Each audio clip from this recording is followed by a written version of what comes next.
We've all been there. You're in a heated debate, you feel like you aren't being heard, the other person is talking over you, and suddenly, snap. Well, that exact human moment just played out on national television, and honestly, it was some of the most gripping, uncomfortable, and frankly, relatable TV we've seen in ages. If you missed Good Morning Britain this morning, you missed a seismic clash. The usually bantering frenemies of the morning circuit, Andrew Pierce and Kevin Maguire, stopped playing nice.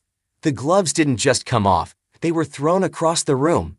It wasn't just a disagreement, it was a full-blown verbal brawl that ended with Andrew Pierce screaming the words you never expect to hear between colleagues on live air, "Shut up."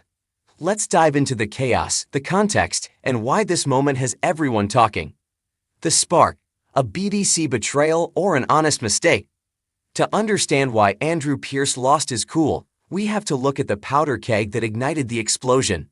The topic? The BBC. Specifically, a massive controversy surrounding the flagship program, Panorama. Here is the situation.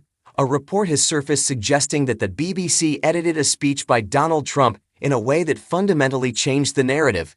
The accusation is that they edited out the part where Trump told protesters to march peacefully and patriotically, making it look like he was solely inciting the Capitol Hill riots. This isn't just a minor typo. This is about the integrity of the state broadcaster. Enter the heavy hitters. Sitting at the GMB desk with Richard Madeley and Susanna Reid were Andrew Pierce, the consultant editor for the Daily Mail and a GB News presenter. He's fierce, he's critical of the BBC, and today, he was absolutely fuming. Kevin Maguire, the associate editor of The Mirror. He's the counterweight, usually defending the left-leaning perspective and often playing devil's advocate for the establishment. The tension in the air was already thick because moments earlier, former BBC heavy hitter Andrew Marr had dropped a bombshell. Marr stated he believed Panorama deliberately and knowingly set out to stitch up Donald Trump and mislead the viewers. When a BBC legend says the BBC is misleading viewers, you know it's serious. The escalation. Hallelujah, we've never made mistakes. The fight began not with a shout, but with a fundamental difference in worldview. Kevin Maguire tried to play firefighter. He admitted that the BBC editor made a terrible error of judgment. But then, he tried to pivot. He tried to move the conversation away from the BBC's failing and back onto Donald Trump. We mustn't lose sight of the big picture, Kevin argued, his voice rising. There is a liar in the White House who attempted to organize a coup. Panorama have made a terrible mistake. It's bad for the BBC, and its opponents are jumping on it to try and destroy it. To Kevin, the BBC made a mistake, but Trump is still the villain. To Andrew, this was a deflection. You could see Andrew shaking his head, his face tightening. He wasn't buying it. He felt the BBC was being let off the hook for what he views as a systematic cover-up. Andrew fired back, referencing a buried 19-page report on the BBC's failings. They ignored all of it, and they covered it up and hoped it would go away. Andrew fumed. When the hosts read out the BBC's statement, a dry corporate response about taking feedback seriously, Kevin Maguire laughed. He started waving his hands around theatrically, mocking the BBC's robotic response, but also seemingly mocking Andrew's intensity. Hallelujah! Hallelujah! We've never made mistakes, Kevin quipped, waving his arms like a conductor of chaos. That was the moment. That was the spark. The explosion. For once, Kevin. It is incredibly frustrating when you are trying to make a serious point about public money and trust, and the person next to you is making jokes and waving their hands. Andrew Pierce tried to regain control. "Hang on a minute, Kevin," he said, his voice tight. He raised his hands, a physical barrier against Kevin's interruptions. "Hang on, Kevin."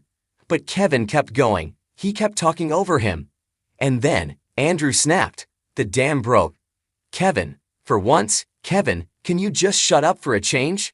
The studio went electric. It wasn't a playful shut up. It was raw.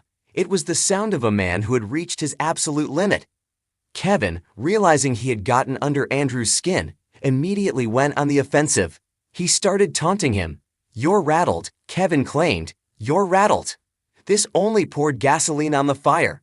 "No, I'm not," Andrew snapped back, leaning in, his passion visibly boiling over. "This is an organization owned by everybody watching this program. We own the BBC. We pay for the BBC, and they carry on as if they can do it in their own way. Why this moment hits home, and why we can't look away. Why does this 60-second clip matter? Why is it trending? Because it's about more than just two pundits shouting. It touches on three deeply emotional triggers for the British public right now. 1. The frustration of not being heard. We live in a world of noise. Social media, 24-hour news, politicians talking in circles. Watching Andrew Pierce tell someone to shut up was almost cathartic for anyone who has felt silenced or talked over recently. It was a raw display of human emotion in a medium that is usually polished and scripted. 2. The license fee nerve. Andrew Pierce hit the nail on the head when he screamed, "We own the BBC."